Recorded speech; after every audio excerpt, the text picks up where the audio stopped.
Om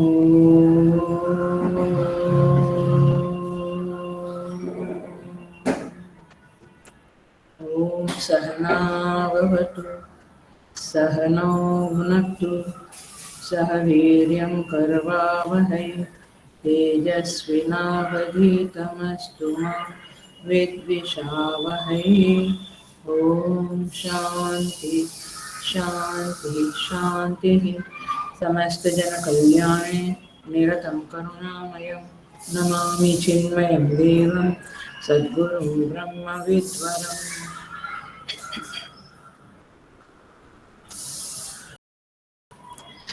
So Hari Om, I welcome you all with great love and great respect in this Sweta Sweta online satsang. So we start here with Chaturtha Adhyay, Sweta Sweta Upanishad, Chaturtha Adhyay, 4th chapter. We will start chanting. स एको वर्णो बहुधा शक्तियोगात् वर्णान् अनेकान् निहितार्थो दधाति विचैति चान्ते विश्वमादौ सदेवः स no बुद्ध्या शुभया संयुनक्तु तदेवाग्निस्तदादित्यः तद्वायुस्तदु चन्द्रमाः तदेव शुक्रं तद्ब्रह्मा तदापस्तत्प्रजापतिः त्वं स्त्री त्वं पुमान् असि त्वं कुमार उत वा कुमारी त्वं जीर्णो दण्डेन वञ्चसि त्वं जातो भवसि विश्वतो मुखः नीलः पतङ्गो हरितो लोहिताक्षः तडिद्गर्भं ऋतभः समुद्राः अनादिमत्वं विभुत्वेन वर्तसे यतो जातानि भुवनानि विश्वा अजामेकां लोहितशुक्लकृष्णां बहवि प्रजा सृजमानां स्वरूपाः अजोहे कूजसमानोऽनुशेते जहात्येनां भुक्तभोगामरुण्यः द्वासुपर्णा सयुजा सखाया समानं वृक्षं परिसस्वजाते तयोरन्यः पिप्पलं स्वादु अस्ति अनश्नन् अन्यो अभिचाकशीति समाने वृक्षे पुरुषो निमग्नः अनीशया शोचति मुह्यमानः जुष्टं यदा पश्यति अन्यमीशन् अस्य महिमानम् इति भीतशोकः ऋजो अक्षरे परमे व्योमन् यस्मिन् देवा अधिविश्वे निषेदुः यस्तं न वेद किं ऋचा करिष्यति य इत्तद्विदुस्ते इमे समासते छन्दांसि यज्ञाक्रतवो व्रतानि भूतं भव्यं यच्च वेदा वदन्ति अस्मान् मायि सृजते विश्वमेतत् तस्मिन् च अन्यो मायया सन्निरुद्धः मायां तु प्रकृतिं विद्यान् मायिनं तु महेश्वरम् तस्यावयवभूतैस्तु व्याप्तं सर्वमिदं जगत् यो योनिं योनिम् अधितिष्ठति एकः यस्मिन् इदं सचरीचैति सर्वं तमीशानं वरदं देवमीड्यं निचाये मां शान्तिमत्यन्तमेति यो देवानां प्रभवश्चोद्भवश्च विश्वाधिपो रुद्रो महर्षिः हिरण्यगर्भं पश्यत जायमानं स नो बुद्ध्या शुभया संयुनक्तु यो देवानाम् अधिपः यस्मिन् लोका अधिश्रिताः य ईशे अस्य द्विपदः चतुष्पदः कस्मै देवाय हविषा विधेम। सूक्ष्मातिसूक्ष्मं कलिलस्य मध्ये विश्वस्य स्रष्टारमनेकरूपं विश्वस्यैकं परिवेष्टितारं ज्ञात्वा शिवं शान्तिमत्यन्तमेति। स एव काले भुवनस्य गोप्ता विश्वाधिपः सर्वभूतेषु गूढः यस्मिन् युक्ता ब्रह्मर्षयो देवताश्च तमेवं ज्ञात्वा मृत्युपाशान् छिनत्ति। आज का श्लोक 16 एंड 17। घृतात् परं मण्डमेवातिसूक्ष्मं ज्ञात्वा शिवं सर्वभूतेषु गूढम् विश्वस्यैकं परिवेष्टितारं ज्ञात्वा देवं मुच्यते सर्वपाशैः।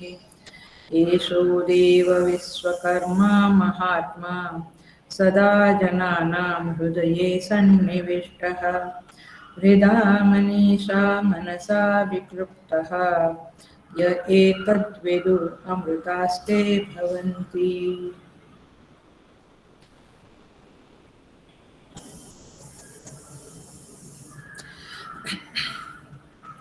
घृतात् परम संधि अलग करते हैं। 16 नंबर का मंत्र। मंडम इव अति सूक्ष्मं ज्ञात्वा शिवं सर्वभूतेषु गूढ़म् विश्वस्य एकं परिवेष्टितारं ज्ञात्वा देवं मुच्यते सर्वपाशैः। यहाँ पे दो शब्द ऐसे हैं जो पिछले मंत्र में आए हुए हैं,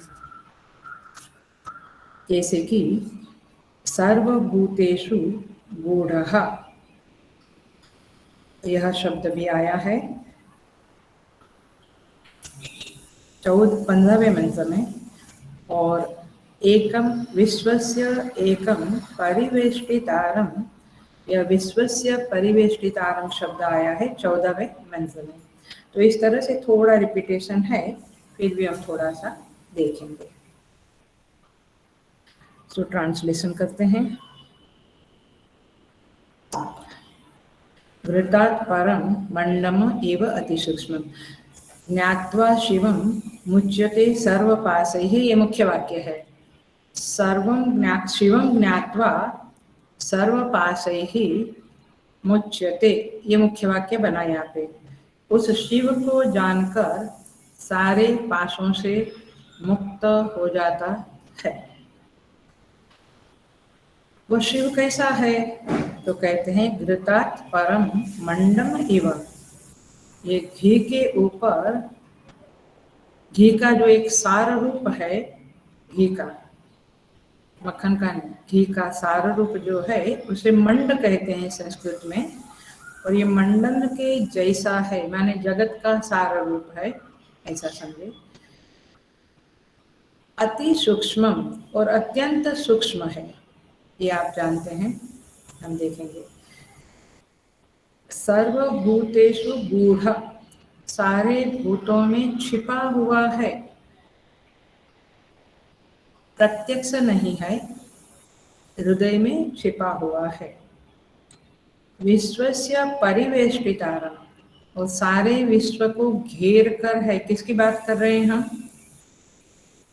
उस साकार सगुण की नहीं, निर्गुण निराकार की नहीं, सगुण निराकार की, ईश्वर की बात कर रहे हैं। 3 रूप है ना ईश्वर के, हम जानते हैं, सगुण साकार, सगुण निराकार, सगुण अनिर्गुण निराकार। ये सगुण निराकार की बातें चल रही है। उसके सारे, उस परमेश्वर के सारे लक्षण यहाँ पे बताए जा रहे हैं। तो घृतात् परम मंडम मतलब कि जगत का सार रूप है। जैसे घी का सार मंडम है, मंड है, वैसे यह जगत का सार है, अति सूक्ष्म है, सारे भूतों में, प्राणियों में, हृदय में छिपा हुआ है, चींटी से लेकर ब्रह्मा तक। और विश्व को परिवेष्टितारं, विश्व को घेर कर वह रहता है। एकम, वह एक है, अनेक नहीं है। ऐसे शिव को, कल्याणकारी देव को ज्ञात्वा, जानकर, सर्व पास ही मुच्यते, सारे पासों से, माने सारे अज्ञान अविद्या के फंदों से जीव मुक्त हो जाता है। वैसे अष्ट पाश है, पिछले क्लासेस में बहुत डिस्कशन किए हैं। तो ये पाशों से जीव को 8 पाश है, क्लेश है, पाश माने क्लेश समझ लो, उससे जीव छूट जाता है। तो हम देखेंगे इस मंत्र को थोड़ा डिटेल में देखते हैं।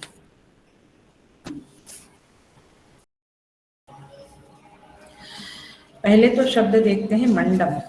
मंडम इव माने मंडम,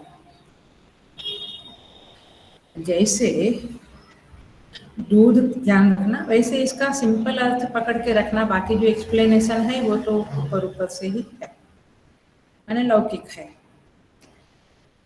मंड माने क्या? सार भाग। मंड माने सार भाग। तो जैसे घी का सार भाग होता है, वैसे ये जगत का सार भाग है, यही इसका अर्थ है। लेकिन हम समझते हैं थोड़ा। जैसे दूध होता है, उसको जब गर्म करते हैं तो उसके ऊपर एक पड़ हो जाता है, उसको कहते हैं मलाई, राइट। उसके ऊपर एक पपड़ी जैसा हो जाता है, वो मलाई कहते हैं। वो घी का, दूध का सार होता है। उसी प्रकार जब घी, उसको आज्य भी कहते हैं, वो द्रवीभूत करते हैं, गर्म करते हैं, एकदम पिघाल देते हैं, घी को पिघाल देते हैं, और फिर उसको बर्फ आदि के द्वारा शीघ्र ठंडा करने पर जो ऊपर मलाई की तरह एक पपड़ी आती है, किसकी? घी की, मलाई की नहीं, घी की। वो पपड़ी आती है, उसे उसका उत्कृष्ट मंड अथवा सार कहते हैं। पकड़ में आया? एग्जाम्पल पकड़ में आया? तो परमात्मा कौन है? जैसे घी का ऊपर, घी को उबाल देने के बाद उसको फिर ठंडा करने के बाद उसके ऊपर एक पपड़ी जैसा आता है, एक लेयर जैसा आता है, उस लेयर को घी का सार कहते हैं, क्योंकि वो अत्यंत स्वादिष्ट होता है। जो सार है, एसेंस है घी का, वो अत्यंत स्वादिष्ट होता है, एक लेयर जैसा होता है, और उसे मंड कहते हैं संस्कृत में। उसी प्रकार ये जो, और वो जो घी की पपड़ी है, वो लेयर है, वो मानव शरीर के लिए बहुत ही हितकारी है। मन को हितकारी है, बुद्धि के लिए हितकारी है, शरीर के लिए भी हितकारी है, पुष्टिदायक है, तुष्टिदायक है, अत्यंत स्वादिष्ट है। तो जैसा यह होता है, वैसा ही परमेश्वर इस जगत का सारभूत है। आपको सोचने के लिए, चिंतन के लिए ये सारी बातें शास्त्रों ने, उपनिषदों ने बताई है। आप समझ लीजिए, जैसे आपके घरों में, हमारे घरों में चावल जब उबालते हैं तो उसका जो गाढ़ा पानी होता है वो भी उसका सार है। बीमार होते हैं तो उसको देते हैं, तो ये है। अथवा वैसे भी खाते हैं तो गाढ़ा पानी है, उसको मांड कहते हैं हम संस्कृत में, इसको घी के लेयर को मंड कहते हैं। अब देखिए, जैसे जो सार होता है, एसेंस, अपने घर में भी कोई बहुत एसेंस वाला व्यक्ति होता है, एसेंस वाली चीज होती है, कहीं ना कहीं कुछ ना कुछ सार होता है, एसेंस होता है। तो अत्यंत सार वाला जो घी का लेयर है, वो सबकी प्रीति का विषय होता है। वैसे परमात्मा भी सबकी प्रीति का विषय है। जाने अनजाने सभी लोग उस परमेश्वर को प्रेम करते हैं। सो, और जैसे वह प्रीति का विषय होता है, वैसे समग्र साधनाओं का सारभूत जो शिव तत्व है, परमेश्वर तत्व है, वह मुमुक्षुओं की परम प्रीति का विषय होता है। तो ये है हमारे भगवान। जैसे गाय से मैं एग्जाम्पल देके केवल ये परमेश्वर सारभूत है, इसी बात को बार बार पुष्टि कर रही हूँ, मंडन कर रही हूँ। जैसे गाय के दूध से अथवा गाय से सीधा मंड प्राप्त नहीं होता है, क्या करना पड़ता है? पहले दूध निकालो, फिर उसको गर्म करो, फिर उसमें दही का जावन डालो, दही बनेगा, मथन करो, फिर उसमें से मक्खन बनेगा, मक्खन को उबालो, फिर घी बनेगा, फिर घी को उबालो तो मंड प्राप्त किया जाता है। उसी तरह से ये परमात्मा भी श्रवण करो, मनन करो, निधिध्यासन करो, ऐसे अनेक स्टेप्स लेने पड़ते हैं। क्रमिक साधना से यह महापुरुषों की कृपा से श्रुति, युक्ति और अनुभूति युक्त जो पुरुष है, ये तीन बहुत जरूरी है, आप लिख लेना, याद रखना। श्रुति, युक्ति, अनुभूति। हम लोग जो होते हैं अथवा जो जनरली शास्त्र को गहनता से समझा नहीं है, तो कुछ कहा जाता है तो श्रद्धा पूर्वक मान लेते हैं, वो एक अलग बात है। श्रद्धा पूर्वक कोई भी चीज को मानना अलग बात है, परंतु शास्त्र को पहले ऐसे मानना चाहिए, लेकिन बाद में श्रुति माने उसका बहुत श्रवण करना चाहिए, युक्ति उसके बाद लॉजिकल एनालिसिस करना चाहिए, उसको मनन कहते हैं, कंटेम्पलेशन कहते हैं। तो श्रुति, युक्ति और फिर अनुभूति, और फिर उसका अनुभव करना चाहिए, रियलाइजेशन करना चाहिए। तो ये सारे जो स्टेप्स है, वह जैसे गाय के दूध से मंड प्राप्त होता है, वैसे इन सारे स्टेप्स से, साधनाओं के स्टेप्स, क्रमिक स्टेप्स से, साधनों से और गुरु कृपा से, ईश्वर कृपा से वह परमात्मा तत्व मंड की तरह सारभूत जो है इस जगत का, वह अथवा हमारा भी, वह हमें प्राप्त होता है। इसलिए श्वेता श्वेतर की श्रुति इस प्रकार का एग्जाम्पल देती है। वन मोर थिंग इसमें देखेंगे हम, जैसे गाय के शरीर से जो है दूध निकलता है, अथवा गाय के शरीर से घृत पर्यंत मंड जब निकलता है, तब तक, अभी निकला नहीं है, निकलना है, तब तक मंड सारे दूध से लेकर घी तक सब में ओतप्रोत रूप से भरा है, तब तो निकलता है ना उसमें से। उसी तरह से यह परमेश्वर पंचभूत में और सारे जगत में उसके सार रूप से, ओतप्रोत रूप से भरा हुआ है। सारे जीवों में, सारे वस्तुओं में, सर्वत्र देश काल वस्तु में ओतप्रोत रूप से भरा हुआ होता है। उसे हमें मंड की तरह सार रूप में समझना है, निकालना है। वैसे शिव के बारे में भी, शिव परम तत्व ही है, लेकिन बड़ा फेमस श्लोक है जो आप सबको पता है। कौन सा? कर्पूर गौरम करुणावतारम संसार सारम भुजगेन्द्रहारम सदा वसंतम हृदयारविंदे भवं भवानी सहितं नमामि। क्या कहते हैं? कर्पूर गौरम करुणावतारम संसार सारम भुजगेंद्र हारम। ये करुणावतार है, कर्पूर गौर वर्ण के है, संसार के सार है।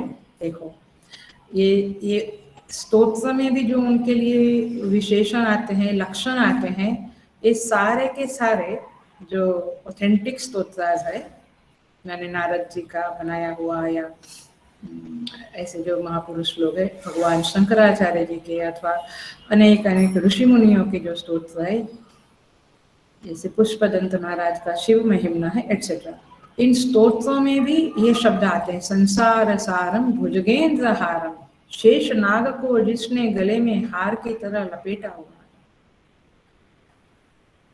संसार सारम भुजगेंद्र हारम सदा वसंतम हृदयारविंदे, वे सदा हृदयारविंदे, हृदय रूपी कमल में निवास करते हैं। यही बात यहाँ पे आएगी, सर्वभूतेषु गूढ़म। देखिए आया ये शब्द, सारे भूत में छिपे हुए हैं, वही बात वहाँ श्लोकों में आती है। इसलिए श्लोक चैंटिंग करना कोई कई बार लोग कहते हैं वो सब हम नहीं करते, हम वेदांत पढ़ते हैं। भैया वेदांत तो पढ़ो, लेकिन इन सारे महापुरुषों के बनाए हुए श्लोकों में, स्तोत्रों में यही बातें आती है। इसलिए कभी कभी इन श्लोकों को बाय हार्ट करके जब हम मेडिटेशन में बैठते हैं और मेडिटेशन में इन श्लोकों के ऊपर चिंतन करते हैं, मनन करते हैं, तब और भी खुलता है और भी आपको मनन की मोर फैसिलिटीज होती है। सो संसार सारम भुजगेंद्रहारम सदा वसंतम, वसंतम माने निवास करते हैं कहाँ? हृदयारविंदे, अरविंद माने कमल, हृदय माने हृदय, हृदय रूपी कमल में वे निवास करते हैं। भवम भवानी सहितम नमामि, कैसे निवास करते हैं? भवानी सहित निवास करते हैं, ऐसे शिव को मैं नमस्कार करता हूँ। तो इस तरह से दो शब्द इस मंत्र के, मंडम और सर्वभूतेषु गूढ़म, ये दो शब्द इस श्लोक में आते हैं। तो अभी से जब आप गाएं ये श्लोक, तो इस तरह से इसके मीनिंग समझ के चैंट करना, तो आपको बहुत अच्छा लगेगा। मैंने आपको उस शिव की मोर सन्निधि, ज्यादा सन्निधि का अनुभव अवश्य आएगा, अवश्य माने अवश्य आएगा। इस तरह से पहली पंक्ति हम कर रहे हैं, वृतात् परम मंडम इव, अति सूक्ष्म, ये शब्द बहुत बार हमने किया है। अति सूक्ष्म माने जिसको इंद्रियों के द्वारा जाना न जाए उसे अति सूक्ष्म कहते हैं। वो परमेश्वर है, उसको इंद्रियों के द्वारा नहीं जाना जाता है। इज नॉट द, ग्रहण का विषय नहीं है, इंद्रियों के द्वारा ग्रहण का विषय नहीं है। अति सूक्ष्म ज्ञात्वा शिवम सर्वभूतेषु गूढ़म, सारे भूतों में वह गूढ़ है। कैसे गूढ़ है? गूढ़ माने छिपा हुआ है। अभी तो उनके साथ हेलो करो, बहुत अच्छा लगेगा। He will feel good. So, कैसे वो गूढ़ है, छिपा हुआ है? वह हमारे हर भावना का साक्षी है। जो भी emotions, positive, negative, jealousy, compassion, love, hatred, anything हमारे हृदय में उदित होती है, उसका वह साक्षी है। हर विचार का साक्षी है। जो भी विचार हम करते हैं वो उसे वह देखता है, उसे वह जानता है। तो छिपा हुआ है का मतलब है वो सारे विचारों को जानता है, भावनाओं को जानता है, हमारे सारे कर्म का भी वह साक्षी है। देखिए, यदि ये बात हमें, ये मंत्र, एक एक मंत्र आपके जीवन में, माने हमारे जीवन में अत्यंत उपयोगी है। तो ये श्लोक जब आप बाय हार्ट करेंगे तो उसके बाद उसका जो मीनिंग है वो आपके चित्त में तैरता रहेगा। It will be swimming in your mind and that's very good, क्योंकि वो जब मीनिंग चित्त में उभरेगा, प्रकाशित होगा, तो वह साक्षी आपको ज्यादा निकट से प्रकाशित होगा। क्योंकि उस मीनिंग जो है, श्लोक का मीनिंग, उसका लक्ष्य ही वह है, माने जिसके लिए वो शब्द है, वो नाम जो है, जैसे अति सूक्ष्म सर्वभूतेषु गूढ़ः, तो ये शब्द ही उस नामी को जाहिर करता है। उस नामी की, नामी माने जिसका नाम है, उस नामी की अवेयरनेस को आपके चित्त में प्रकाशित करता है। And that's great thing. I think वही फाइनली वही करने जैसा है। यदि हम लोग कुछ और करते रहते हैं, लेकिन करने जैसा है तो यही है कि श्लोक को गुनगुनाते रहें और उसके मीनिंग जो है वो उस नामी के लक्षण को जाहिर करते हैं, और इसीलिए हमारे चित्त में उसकी प्रगाढ़ता बनती जाती है, उस परमेश्वर के चिंतन की, उनकी स्मृति की। And that's what the finally साधना का अंत में जाने से यही होना है। एनीवे, जितना पकड़ सकते हैं। फल भोग का भी वह साक्षी है। हम जो भोगते हैं, माने सुख भोगते हैं, दुख भोगते हैं, परिस्थितियों के द्वारा जो कुछ भी भोग रहे हैं हम, व्हाट वी आर एंजॉयिंग या सफरिंग, उसका भी वह साक्षी है। उसको भी वह देखता रहता है। तो वो विद्यमान है लेकिन वह तिरस्कृत है। हेलो, ये शब्द थोड़ा खटकेगा, लेकिन वह तिरस्कृत है। तिरस्कृत किसको बोलते हैं? जिसको हम इग्नोर करते हैं, उसको तिरस्कृत बोलते हैं। तो तिरस्कृत हुआ होने से उसे छिपा हुआ कहते हैं। छिपा हुआ माने इग्नोर्ड।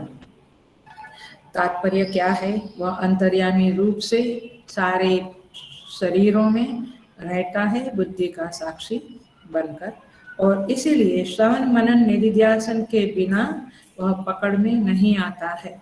और इसीलिए ये उपनिषद के श्लोक भी बाय हार्ट करने चाहिए और स्तोत्रों को भी बाय हार्ट करने चाहिए। हमारे यहाँ एक भाई है, पूरे सारे के सारे स्तोत्र, सारे पाठ, सब कुछ बाय हार्ट। रुद्रम, शिव महिमा, Vishnu Sahasranama, Lalita Sahasranama, oh my God, सब कुछ बाय हार्ट होने से वो चित्त में गुनगुनाते रहते हैं हम, अन्यथा अन्य सारे विचार तो है ही दोस्त के रूप में। सो ये है गूढ़म ज्ञात्वा देवं विश्वस्य परिवेष्टितारम्। परिवेष्टितारम् माने मैंने पिछले क्लास में बताया था, वो अंदर से भी पूरा घेरे हुए है हमारी वृत्तियों में। वृत्तियों को प्रकाशमान करने वाला होने से अंदर भी घेरा डाला है उसने, और सारे विश्व को बाहर से भी घेर कर वह रहता है। अर्थात उसके बिना एक कण भी रिक्त नहीं है, खाली नहीं है। काफी लंबा दोनों शब्दों को लास्ट टाइम बोला था, तो आगे बढ़ते हैं। ज्ञात्वा देवम उच्यते सर्वपाशैः। ज्ञात्वा शब्द का अर्थ है, दो बार है, देखना, एक बार है ज्ञात्वा शिवम, देखा, और दूसरी बार है ज्ञात्वा देवम। दो शब्द है, दो बार ज्ञात्वा शब्द का अर्थ होता है अन्य किसी साधन की व्यावृत्ति करना, माने और कोई साधन नहीं है कि उस परमात्मा को हम पा सके, केवल और केवल और केवल ज्ञान ही है। इसीलिए मैंने पहले चित्त शुद्धि के लिए सारे प्रयत्न करने पड़ते हैं, लेकिन फाइनली वो ज्ञान ही है जो आपके अविद्या फंदे को काटेगा, पाश को काटेगा। सो ज्ञात्वा दो बार कहना है अन्य साधन की व्यावृत्ति के लिए। अथवा पहला ज्ञात्वा है वह त्वम पद के को लक्ष्यार्थ करता है, माने शिवम, त्वम पद माने ईश्वर को लक्ष्य, त्वम पद माने आत्मा को लक्ष्यार्थ करता है, लक्षित करता है। और फिर दूसरा ज्ञात्वा है वह त्वम पद और तत्पद के ऐक्य को लक्षित करता है, ऐसा भी आचार्य लोगों का कहना है। नहीं समझा होगा। त्वम पद माने आत्मा और तत्पद माने ईश्वर, तो ईश्वर और जीव एक है, एक ही है, ऐसा जब ज्ञात्वा होगा, ऐसा ज्ञान जब होगा, तब मुच्यते सर्व पाशैः, अर्थात अहम ब्रह्मास्मि, इसकी अनुभूति होने पर, मैं ही वह ब्रह्म हूँ, ऐसी अनुभूति होने पर फिर मुच्यते सर्व पाशैः, सारे पाशों से, सारे क्लेशों से, ये पंच क्लेश है, अविद्या, अस्मिता, राग द्वेष, अभिनिवेश, और एवं दूसरे अष्टपाश है जो पतंजलि में भी बताए हैं, सारे पाशों से जीव मुक्त हो जाता है।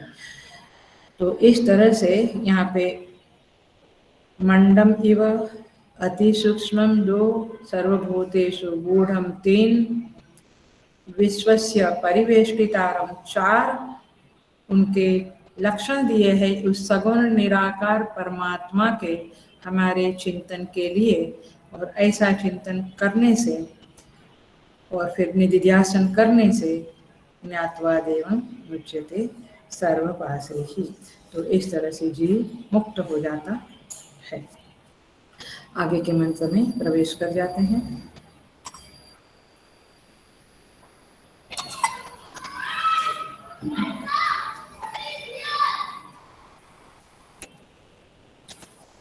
कहते हैं, एष देवः, यह देव विश्वकर्मा महात्मा, सदा जनानां हृदये सन्निविष्टः।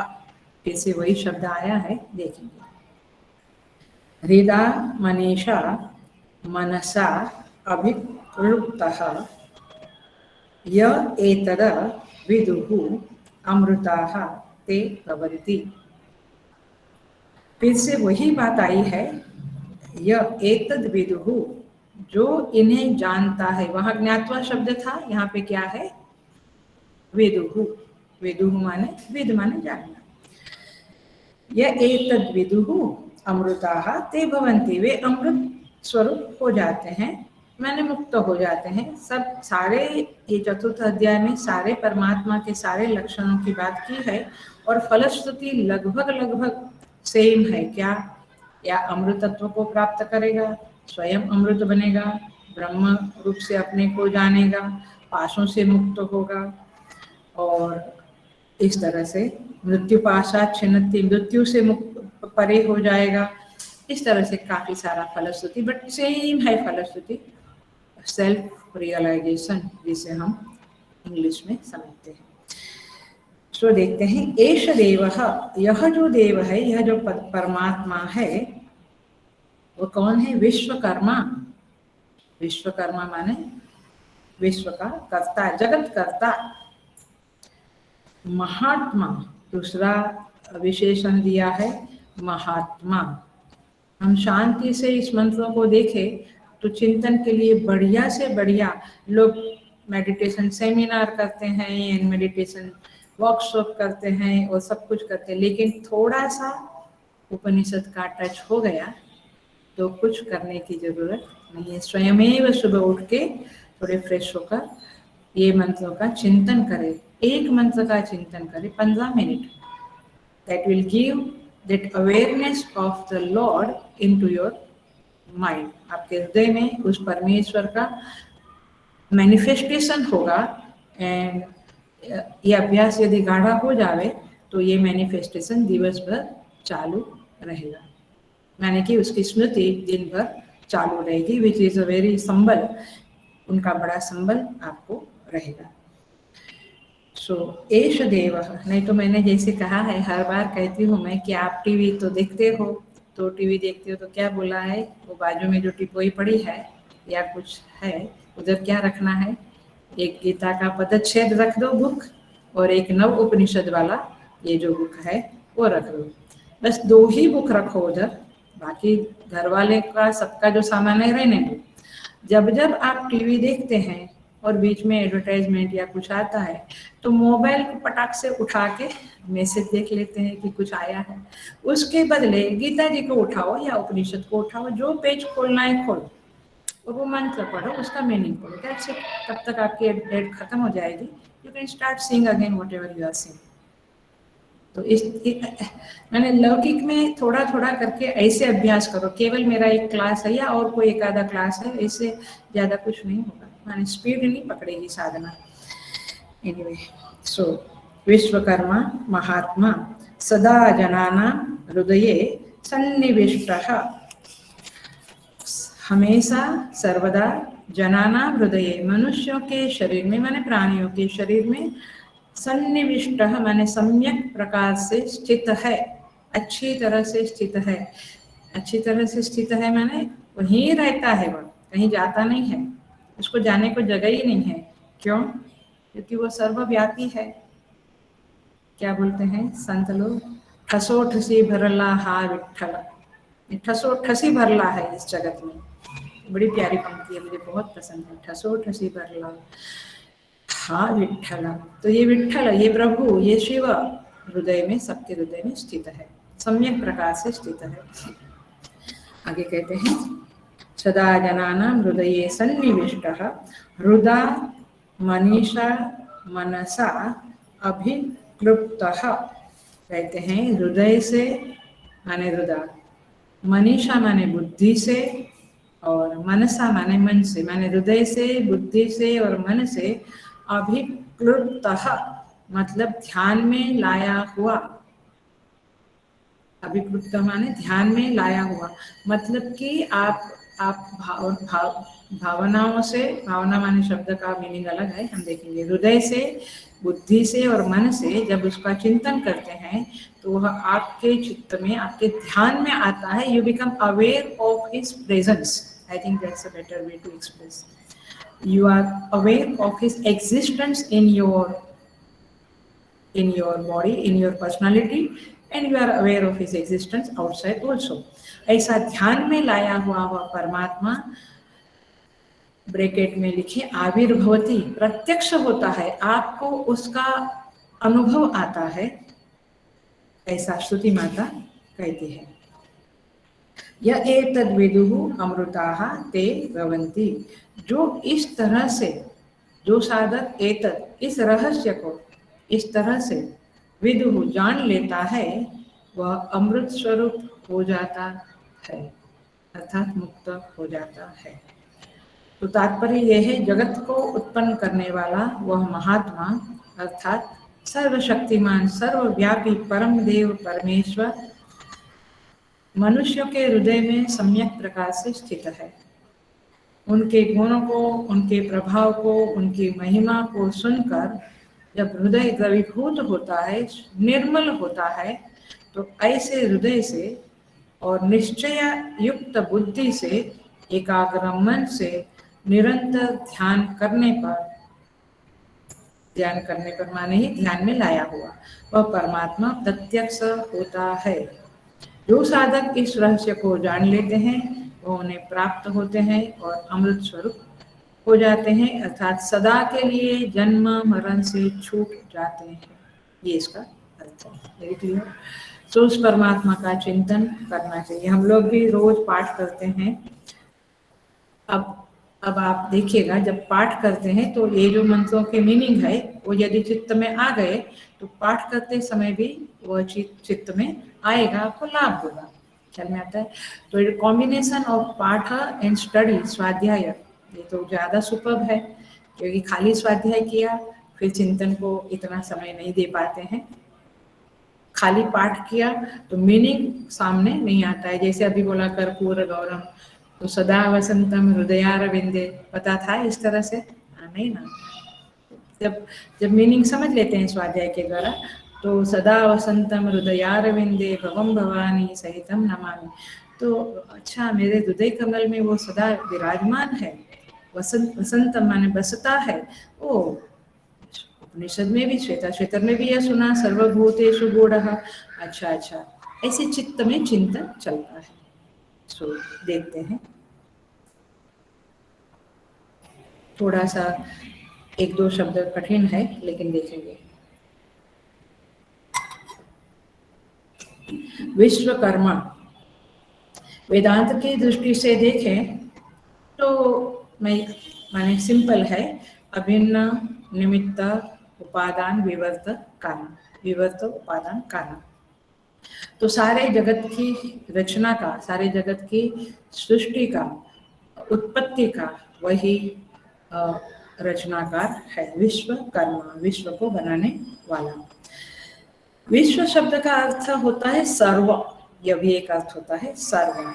तो भिन्न भिन्न उपाधियों को के द्वारा वह ही सर्वत्र विराजमान है।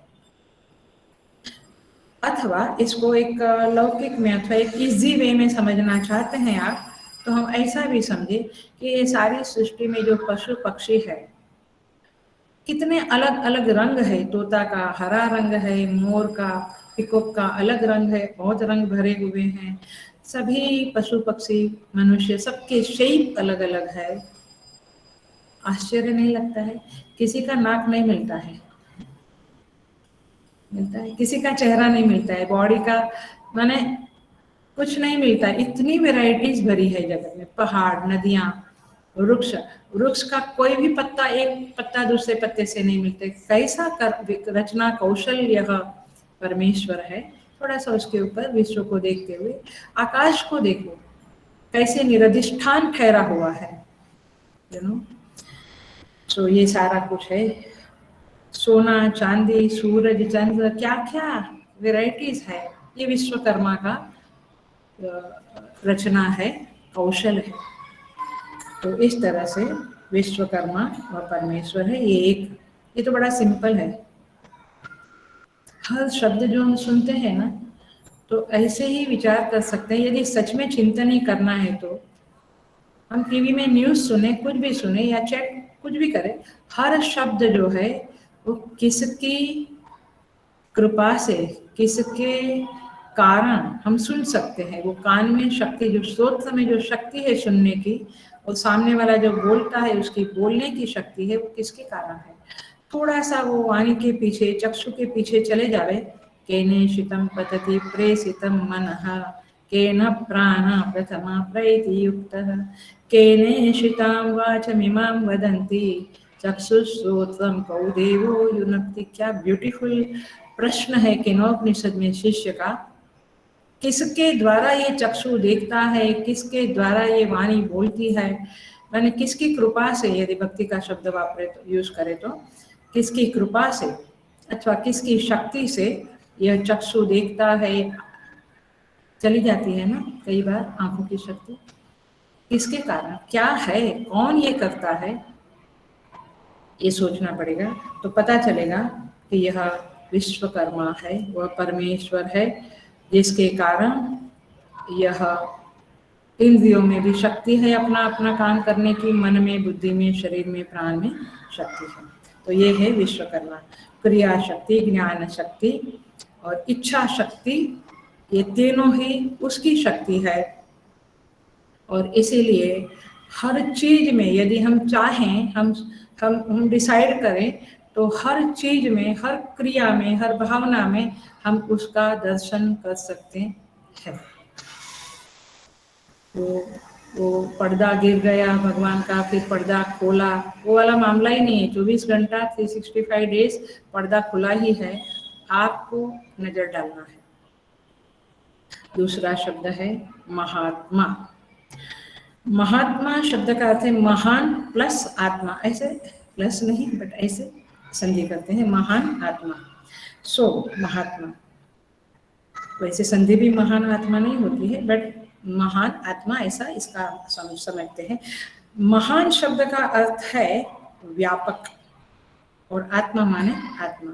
जो सर्वव्यापी आत्मा है उसी को महात्मा वास्तव में कहते हैं। हमारे हिंदू कल्चर में साधु संतों को भी महात्मा कह देते हैं, बट वास्तविक अर्थ है जो सर्वव्यापी है आत्मा, उसे महात्मा कहते हैं। तो ये परमेश्वर को इस सेंस में श्वेता श्रुति में श्रुति माता ने महात्मा कहा है, अर्थात वह महाकाश स्थानीय है।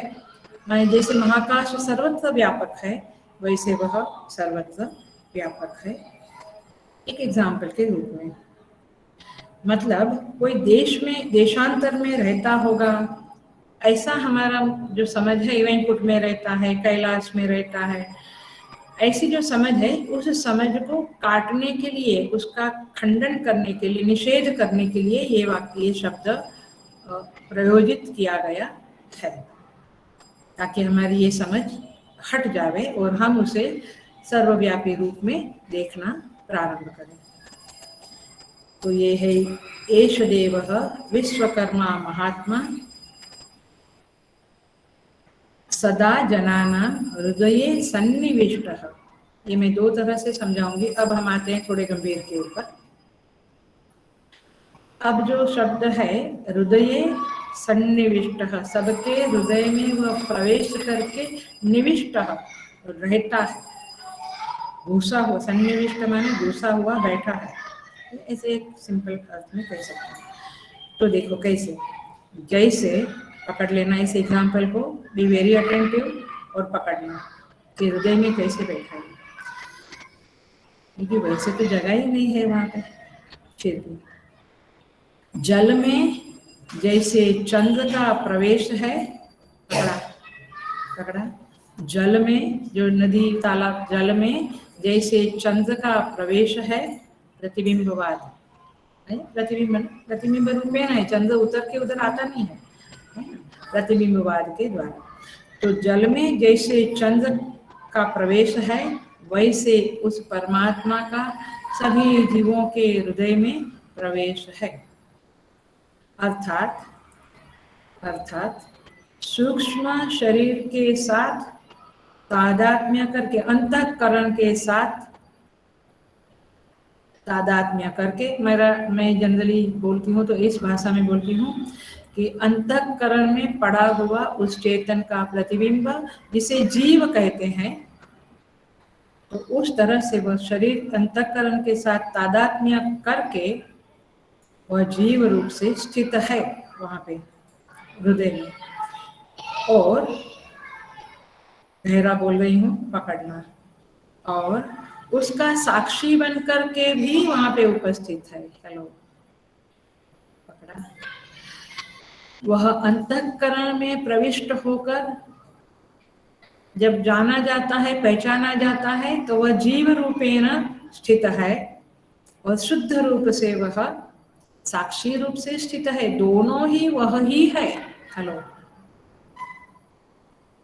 आप शास्त्रों में पढ़ सकते हैं इसके डिटेल में, या उपदेश सार में भी रमन महर्षि जी ने कहा है, जीव ईशयो वेशधि ईश जीवयो वेशधि भिदा सत्स्वरूप तु वस्तु केवलम। ये ईश्वर और जीव वेशधि भिदा माने उनका जो वेश है, वेश माने जो उपाधि है, जो जो जो उसका उपाधि है, वह वेशधि भिदा, वो केवल माने बुद्धि रूपी उपाधि है, वो भिदा है, वो अलग है, क्योंकि जीव की उपाधि मलिन है, ईश्वर की उपाधि शुद्ध है। तो केवल वेशधि भिदा है, लेकिन सत्स्वरूपस्तु वस्तु केवल, आखिर में वो दोनों एक ही है। जीव और ईश्वर उपाधि के जरिए अलग अलग है, बट वैसे एक ही है। और यही बात यहाँ पे जानने जैसी, समझने जैसी है। सदा जनाना हृदय सन्निविष्ट, ये तो ज्यादा कंफ्यूज कर दिया। अभी तो केवल हृदय में वो अकेला था, अभी जीव भी आ गया। हाँ, आपके लिए ये बोल रही हूँ क्योंकि हम लोग अपने को जीव समझ के ही जी रहे हैं। जीव माने अल्प बुद्धि, अल्प शक्ति, सब में एक मर्यादा, एक लिमिटेशंस, एक सीमा में हम जी रहे हैं। हर चीज हम चाहते हैं वैसा नहीं होता है। हम तो जरूर ये चाहेंगे कि जो कुछ भी बोला जाता है वो मुझे बिल्कुल शीरा की तरह मुझे निगल जाऊं मैं, माने बिल्कुल मुझे डाइजेस्ट हो जावे, वो स्पष्ट हो जावे, लेकिन होता नहीं है। क्यों? क्योंकि बुद्धि की सीमा है। तो इसीलिए मेहनत करनी पड़ेगी। सो वह जीव रूपेण माने मैं के रूप में स्थित है, और साक्षी रूपेण माने ईश के रूप में स्थित है, अंदर ही है, हमारे अंदर ही है। और इसलिए तो मैं उस कृष्ण को भजता हूँ, ऐसा मैं मानता हूँ। राइट, मैं शिव को, आज एकादशी है तो विष्णु को पूजन करता हूँ। क्यों? तो वो विष्णु भी अंदर है, तू भी अंदर है, तो अहम और अहम का लक्ष्यार्थ साक्षी दोनों ही वहां पे विद्यमान है। इस बात को जनाना हृदय सन्निविष्ट कह के बताया गया है। वैसे रुद्र शब्द को जानना है तो रुद्र शब्द का अर्थ है, उसका मूल धातु है हृद, और हृद माने हरण। हरण करना माने जहाँ पे सारा कुछ लाकर दिया जाता है। हम जो देखते हैं, सुनते हैं, वो कहाँ जाकर रहता है, किसके पास जाता है? वो जो परमेश्वर है उसी के पास वो सब कुछ चला जाता है। और जहाँ वह रहता है, जहाँ ये सारा कुछ जाता है, उसको हृदय संज्ञा शास्त्रों में दी गई है। अब समझ में आया हृदय क्या है? तो इसलिए जो डॉक्टर लोग ऑपरेशन करते क्या करते हैं, एंजियोप्लास्टी वगैरह, वो वाला नहीं, ये स्पिरिचुअल हार्ट बोलते हैं उसको। तो उस जगह पे हृदय सन्निविष्ट। अब हम जाएंगे थोड़ा सा आगे, और वह शब्द बड़े ही इम्पोर्टेंट शब्द है, जिसको हम देखेंगे।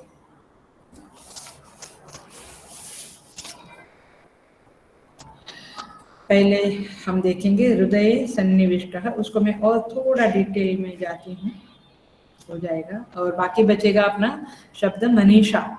ये शब्द को देखिए, जैसे वास, अभी मैं अवच्छेदवाद की तरह से, जो वेदांत के काफी गहरे साधक है अथवा काफी सालों से मुझे सुनते आए हैं, या किसी को भी सुनते आए हैं, उनको पकड़ में आएगा। बाकी के लोग प्रयत्न करें। भगवान भाष्यकार ने एक जगह पे भाष्य में कहा है, वंश पर्व वत, जैसे बांस होता है, बांस पता है ना, वृक्ष बांस का। हाँ, बांस के जो पर्व होते हैं, गांठें होती है बीच में होती है ना, उस पर्व के बीच में आकाश रहता है। तो वो जो आकाश है वो पर्व के जितना है ऐसा मानते हैं, लेकिन वास्तव में आकाश कहाँ है? सर्वत्र है। बांस के पर्व के भीतर भी है, और वह बांस जहाँ पे रोपा गया है, जिस जमीन में पृथ्वी में गड़ा हुआ है, वहां पर बाहर भी आकाश है। तो इस तरह से जैसे अंदर आकाश बाहर आकाश, वैसे ये परमात्मा सर्व जनानम सदा हृदय सन्निविष्ट, हृदय में भी रहता है और बाहर भी रहता है। ऐसा प्लीज समझना, नहीं तो ऐसे समझेंगे कि केवल अंदर ही रहता है। ऐसा नहीं है, केवल अंदर अकेला नहीं है, बाहर भी है अंदर भी है। जैसे तरंग होती है, ये इजी एग्जांपल है। तरंग है पानी की में उठने वाली तरंगे, तरंग के अंदर भी पानी है और बाहर भी पानी ही पानी है। तो तरंग का आश्रय भी पानी है और तरंग पानी के अलावा कुछ भी नहीं है। उसी तरह से यह परमेश्वर जीवों के अंदर भी रहते हैं, हृदय में, अंतःकरण में भी, और बाहर भी रहते हैं। इसको और थोड़ी गहराई से देखें तो देखते हैं वह हृदय में क्या होकर रहता है, क्या करता है। तो वह वृत्तियों का, बुद्धि वृत्तियों का प्रकाशक के रूप में, बुद्धि वृत्ति मनोवृत्ति जो भी प्रकाशक के रूप में रहता है, माने उसको जानने वाले के रूप में वह हमारे हृदय में स्थित है। ऐसे नहीं सोचना कि कंबल लेके सो गया है अंदर, वो वहां पे रहता है। तो वृत्तियों के अंदर चेतना भरी है, वृत्तियों के बाहर भी चेतना भरी है, और इसलिए जो विषय हमें वृत्ति में दिखता है, ध्यान से सुनना, ये थोड़ा ज्यादा गहरा वेदांत है। वृत्तियों का विषय जो हमें वृत्ति में महसूस होता है, जैसे कि हमने नदी देखी, पहाड़ देखा, मित्र फ्रेंड को देखा, मॉल देखा, जो कुछ भी देखा, वो वास्तव में वृत्ति के अंदर नहीं होता है, उसका आभास वृत्ति के अंदर आता है। Are you with me? Are you getting? थोड़ा सूक्ष्म है, बहुत अटेंशन से समझना पड़ेगा। तो वो विषय की स्फुरना वृत्ति में होती है, वो विषय वृत्ति में आकर बैठता नहीं है। बैठता है क्या? बैठता है। वृत्ति माने थॉट्स अंदर जो चलते रहते हैं, उसमें वो वास्तव में वो पहाड़ आके बैठा, वो माइक आके बैठा, वो लैपटॉप आके बैठा, खाली वृत्ति में उसका स्फुरन है, आभास मात्र है। तो वृत्ति में उसकी सत्ता प्रातिथिक है, वहां पे वो वस्तुओं की कोई स्थिति नहीं है। लेकिन वह जो आभास होता है वो किसके कारण होता है? वो निरधिष्ठान नहीं है, वो चेतन के कारण होता है।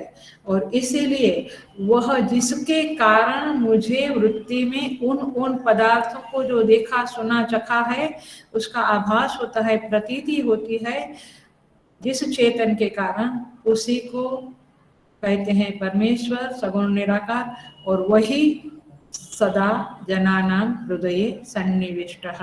और इसीलिए वो सदा हर वृत्ति में वृत्ति का प्रकाशक होकर, अधिष्ठान होकर विराजमान है, विद्यमान है, एग्जिस्टेंस है उसका, वहां पे अस्तित्व है।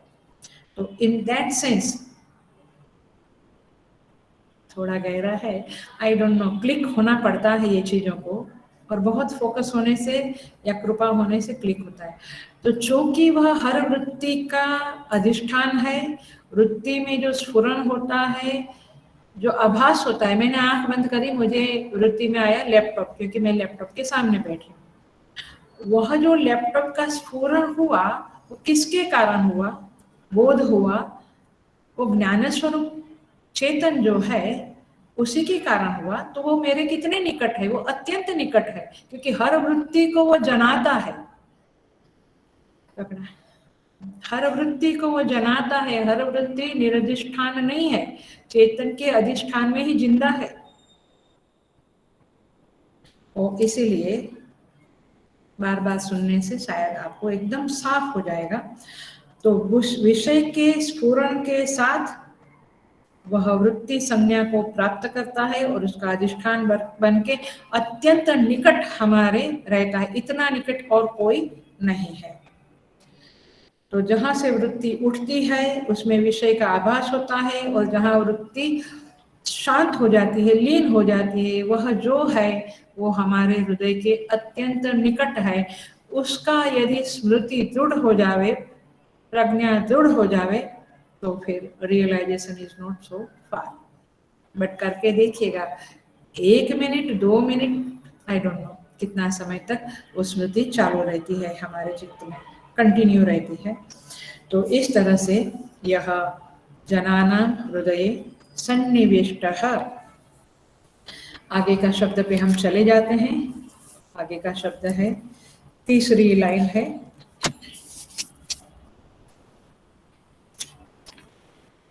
हृदा मनीषा मनसा अभिकृप्तः।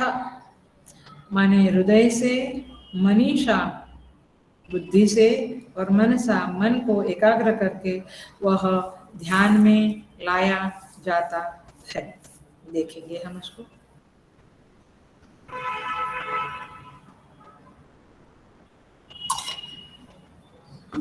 बिल्कुल अटेंशन से सुनना। मैं पहले तो बड़ी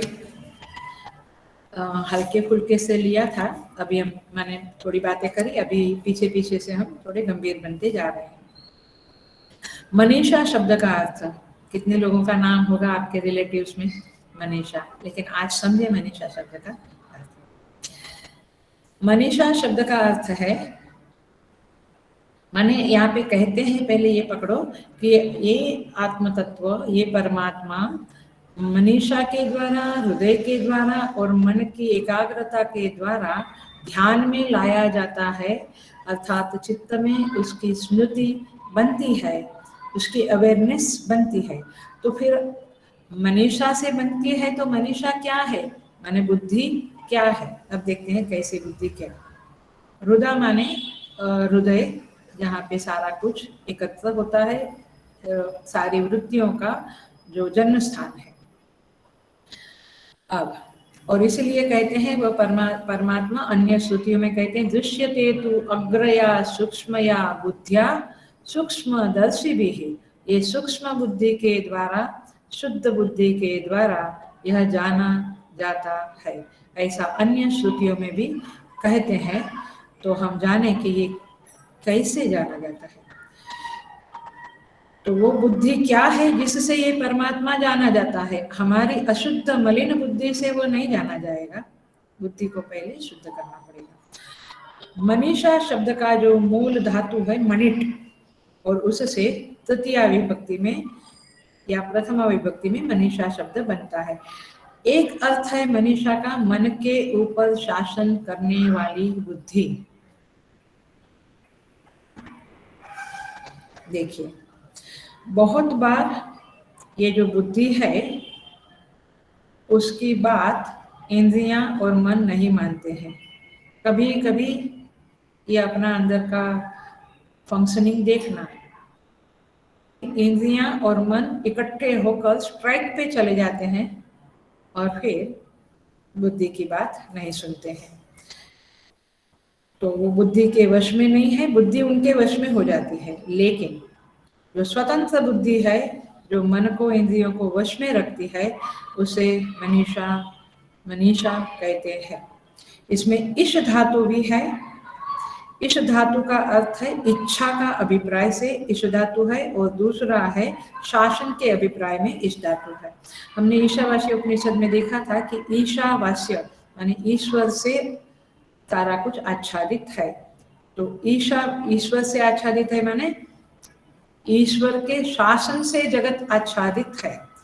और दूसरा शब्द है इश धातु में तब प्रत्यय लगता है तो इष्ट होता है। मेरा इष्ट क्या है, माने मेरी इच्छा क्या है, ये शब्द भी है ना। आपका इष्ट क्या है, तो इच्छा अथवा प्रिय क्या है। तो दोनों अर्थ में मनीषा शब्द का अर्थ है। लेकिन मनीषा यदि प्रथम विभक्ति में आएगी तो उसका अर्थ होता है, हेलो ये थोड़ा ग्रामर है बट समझना पड़ेगा। मनीषा शब्द जब प्रथमा विभक्ति में, फर्स्ट केस में आता है, तो उसका अर्थ होता है निष्पत्ति, डिसीजन, निर्णय, बुद्धि की निष्पत्ति, फाइनल डिसीजन, निश्चय। हम कहते हैं ये मेरा निश्चय है, अब I don't want to listen anything, this is my final decision. तो मनीषा जब प्रथम विभक्ति में आता है तो निष्पत्ति, निश्चय के अर्थ में समझा जाता है। और तीसरी विभक्ति, थर्ड केस में आता है तो फिर वह है, उसका अर्थ होता है मन के ऊपर शासन करने वाली। देखिए, मनीषा पंचकम हमारा ग्रंथ सुना है ना नाम, मनीषा पंचकम। मनीषा पंचकम में जो श्लोक है वहाँ पे कहते हैं, बहुत सुंदर श्लोक है, बोलते हैं जागृत स्वप्न सुषुप्ति सुख, लास्ट क्लास में बोला था, स्फुटतरा या संवित उजृंभते या ब्रह्मादि पिपीलिकांत तनुषु प्रोता जगत साक्षिणी सैवाहं न च दृश्य वस्तु इति दृढ़ प्रज्ञापि यस्यास्ति चेत् चाण्डालोऽस्तु सतु द्विजोऽस्तु गुरु इत्येषा मनीषा मम। ये भगवान शंकराचार्य जी कहते हैं कि चाहे गुरु, चाहे चांडाल हो, चाहे ब्राह्मण हो, लेकिन जिसकी प्रज्ञा में जगत साक्षिणी प्रोता है, जो जगत साक्षिणी माने ये चेतन जो है, वह जो जगत साक्षिणी माने जो चींटी से ब्रह्मा पर्यंत ओतप्रोत है, वह जिसने देख लिया है, इसका दर्शन कर लिया है, वही मेरा गुरु है। इत्येषा मनीषा मम, माने भगवान भाष्यकार कहते हैं ये मेरा निश्चय है कि चाहे वो चांडाल क्यों ना हो, वो मेरा गुरु है। सो इस तरह से मनीषा शब्द का अर्थ होता है निश्चय, निष्पत्ति अथवा मन के ऊपर शासन करने वाला। तो यहाँ पे हम देखते हैं कि यहाँ पे तीसरी विभक्ति के सेंस में मनीषा शब्द लिया है, जो मन के ऊपर शासन करने वाली बुद्धि है, उस बुद्धि के द्वारा वह परमात्मा देखा जाता है। तो यह बुद्धि आत्मदर्शन में हेतु है, ऐसा आप समझे। यदि मेरी बुद्धि मलिन है तो कितना भी कुछ भी कर लो, वह आत्मदर्शन में हेतु नहीं बन सकती है।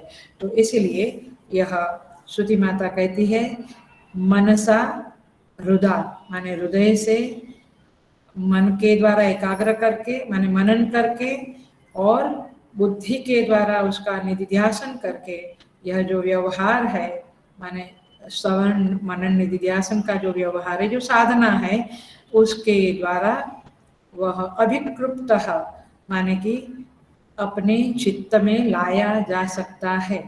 आप जो भगवान को याद करते हो ना, माने हम लोग जो, वो केवल उसका आकार है। Are you getting what I am speaking now and what you are doing? ख्याल में आता है? वह आकार को आप याद करते हैं, लेकिन जब आपने उस परमात्मा के बारे में सुना है कि वह सबके हृदय में विराजमान है, सर्वव्यापी है, ऐसे उसके लक्षण जब सुनते हैं आप, विश्वकर्मा है, विश्वस्य परिवेष्टितारम है, ये सब सुन के फिर उनके बारे में जो चिंतन करते हैं, वह श्रवण मनन निधिध्यासन में जाता है। आया? आप जो याद करते हैं वो आकार को याद किया, कृष्ण की बांसुरी है, मोर पंख, वही कपड़े बदलने हैं, अभी 2-3 दिन हो गए, भगवान के वस्त्र बदलने हैं, ये जो चीजें हैं वो भगवान का चिंतन, आकार का नेम एंड फॉर्म का चिंतन है। बट यहाँ पे जो बातें चल रही है वो उनके लक्षण को पकड़ के चिंतन है। तो अभिकृप्त का अर्थ है जो आपने बुद्धि के द्वारा उस परमात्मा के बारे में मनन करके उस परमात्मा का जो निश्चय किया कि वह प्रभु, वह भगवान, वह परमेश्वर ऐसा है, उस निश्चयात्मक मननात्मक बुद्धि के द्वारा उसका साक्षात्कार होता है। लेकिन ये आगे की बात है, इस जन्म में नहीं तो अगले जन्म में काम लगेगी, सुन लेना चाहिए। लेकिन आपने श्रवण किया, कुछ बात सुनी, मैं उसको लौकिक में भी समझाऊंगी, आप अंदर अंदर सोच सकते हैं मेरे साथ साथ। आपने कोई बात को सुना, फिर उसके ऊपर विचार किया, मनन किया, चिंतन किया, फिर उसका आपको कन्विक्शन हुआ, निश्चय हुआ कि yes it is like this. उसके बाद आपकी बुद्धि मनन किए हुए को, ये बहुत ही गहरी बात कह रही हूँ, आप इसको एकदम सटलता से पकड़ना, सटलनेस से पकड़ना। आपकी बुद्धि स्वयं उस निश्चय का समर्थन करती है। आज तक क्वेश्चन, आपकी बुद्धि वो जो शास्त्र से जो पढ़ा, चिंतन किया, या आचार्यों ने हमें चिंतन करवाया, उस बात से अनुमोदन करती है, स्वीकृति करती है, इट इज एक्सेप्टिंग कि ये बात, ये परमेश्वर ऐसा है, स्वीकार करती है यस और नो आप सोचिए, क्या उस बात से प्यार करती है, लगाव करती है? सोचिएगा। इस निष्पत्ति में रमण करती है, क्योंकि जिस बात को हम अनुमोदन देते हैं, कंफर्मेशन देते हैं, उस बात से हमें प्यार होना चाहिए, नहीं है तो कहीं ना कहीं कॉन्ट्रडिक्शन है। तो ये निष्पत्ति, ये समझ हमारे अंदर पड़ा है कि परमेश्वर ऐसा है वैसा है, परंतु क्या, बी वेरी अटेंटिव, क्या वह निष्पत्तियां, वो बिलीफ, वो सुना हुआ जो समझ है, सुनकर जो समझ उत्पन्न हुई, क्या वह मेरे जीवन का संचालन करती है? बिग बिग हजारों मनों का क्वेश्चन है ये। क्या बोलते हैं आप इसको? Big question. क्या वह मेरे जीवन का संचालन करती है? यदि वो मेरे जीवन का संचालन वो समझ नहीं करती है, मैंने सुना कि योगा करने से ऐसा होता, मेडिटेशन करने से ऐसा होता, बट और ये समझ पक्की हो गई, बहुत पढ़ा, बहुत व्हाट्सएप पे सुना, वो लेक्चर में सुना, कन्विक्शन हो गया कि यस, लेकिन क्या वो हमेशा मेरे जीवन का संचालन करती है, प्रभावी है मेरे जीवन में? क्या मेरी बुद्धि उस निष्पत्ति के मुताबिक कार्य करने को राजी है? ये आपको समझेगा तो इसको कहते हैं अभिकृप्ताः। इस शब्द को मैं समझा रही हूँ बेसिकली। अभिकृप्ताः इसका अर्थ है उसमें उस श्रवण मनन निधिध्यासन जो किया है बुद्धि ने, उसमें बुद्धि का रजामंद हो जाना, माने खुश हो, माने उस बुद्धि का उसमें राजी हो जाना, मिल जाना, अभिनिवेश कर देना, उसको कहते हैं अभिकृप्ताः। ऐसी बुद्धि पकड़ में आई अभी बात? अभिकृप्ता शब्द समझा है ना? बुद्धि मेरी कहती है यह सुबह ब्राह्म मुहूर्त में उठना चाहिए, कितने सारे वीडियोस देखे, कन्विक्शन भी हो गया, लेकिन क्या वो संचालन हुआ? उस समझ ने मेरे जीवन को संचालित किया? जब संचालित होता है, ये तो एक लौकिक बात करी मैंने, लेकिन यहाँ पे शास्त्र में जो परमात्मा के बारे में सुनकर, मनन करके, निधिध्यासन करके जो बुद्धि हमारी पक्की बनी, निश्चय वाली बनी, उस निश्चय के साथ, उस समझ के साथ बुद्धि राजी है क्या? क्योंकि राजी होगी, उसमें उसका लगाव हो गया उस समझ के साथ, तो फॉलो करेगी वो। कई लोग करते भी है इन चीजों को, एक बार बुद्धि में कन्विक्शन हुआ तो बस कर लेते हैं। एकादशी का उपवास करेंगे, हम रोज इतना जप करेंगे, ये सब चीजें समझ के साथ बुद्धि का शादी हो जाना, चलो वो आपको ज्यादा समझता, मैंने जुड़ जाना उसके साथ, मिल जाना, इसको कहते हैं अभिकृप्ता। कई बार मन बुद्धि के इस निश्चय को इग्नोर करता है, मन मानता ही नहीं है। एक तरफ अंदर कहा जाता है कि यार तुमने डिसीजन लिया है and you are convinced about that, but then mind is pulling you towards other direction. होता है ये, सोचिएगा आप इन सब बातों। ये तो लौकिक बातें कर रही हूं मैं, लेकिन यहाँ पे परमेश्वर के बारे में ये जो समझ है उसके साथ लगाव हो जाना चाहिए। एग्जाम्पल देती हूँ, क्लासिक एग्जाम्पल है रामचरितमानस का।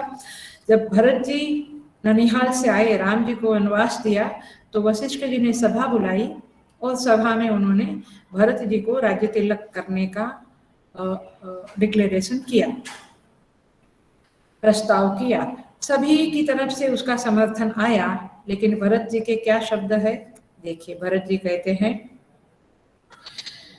तदपि न होत परितोष जी के, माने आप कहते हो वो सब मेरे हित में होगा, ऐसा मैं मानता हूं क्योंकि आप गुरुजन है, लेकिन तदपि न होत परितोष जी के, मेरा अंदर मुझे संतोष नहीं होता है, माने मेरी बुद्धि इस बात से जुड़ती नहीं है कि मैं राजा बनूं।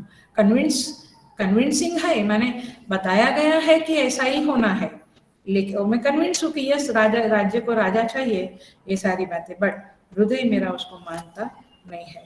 तो जब हृदय मान लेता है कन्विक्शन को, निश्चय को, समझ को, तब उसको कहते हैं अभिकृप्तः। I think I tried my best to explain this word, देखिएगा। तो बुद्धि जो मन पर शासन करे, और इसलिए उस बुद्धि को मनीषा कहते हैं, और इसलिए Shrimad Bhagavad Gita is not that easy. लोग कहते हैं गीता जी तो हमें जमेगा, उपनिषद नहीं जमेगा। गीता जी एक्चुअली उपनिषत्सु, आप उसका उपसंहार वाक्य पढ़िए, सारे उपनिषदों का सार है। और इसलिए गीता में कहते हैं नास्ति बुद्धिर्युक्तस्य न चायुक्तस्य भावना न चा भावयतः शांतिः अशांतस्य कुतः सुखम। न चायुक्तस्य भावना माने अयुक्त है, बुद्धि में कन्विक्शन नहीं हुआ है, श्रवण मनन नहीं हुआ है, तो फिर भावना नहीं होगी। भावना माने वही जुड़ जाना, उस बुद्धि का उस समझ के साथ जुड़ जाना। ये साक्षात्कार में पूर्ण हेतु बनता है। और जब तक वह नहीं हुआ आप आत्मदर्शन नहीं कर सकते हैं। सम्यक दर्शन के लिए आप अयुक्त है ऐसा ही मानना पड़ेगा। आई थिंक ये इनफ है आज के लिए। थोड़ा कठिन था पीछे का, सर्वे जनानां सदा हृदये सन्निविष्ट, ये शब्द भी थोड़ा क्लिक होना पड़ेगा कि वो हृदय में कैसे सन्निविष्ट है। यदि ये शास्त्रीय बातें समझ ली, वृत्ति में आभास आता है, वस्तु नहीं आती है, एटसेट्रा एटसेट्रा। और ये दुर्दृश्य विवेक में भी हम बहुत अच्छी तरह से बताया हुआ है। यहाँ पे थाना में ही जो क्लास है वहाँ पे यही चलता था, फिर ये पेंडेमिक आ गया तो स्टॉप किया।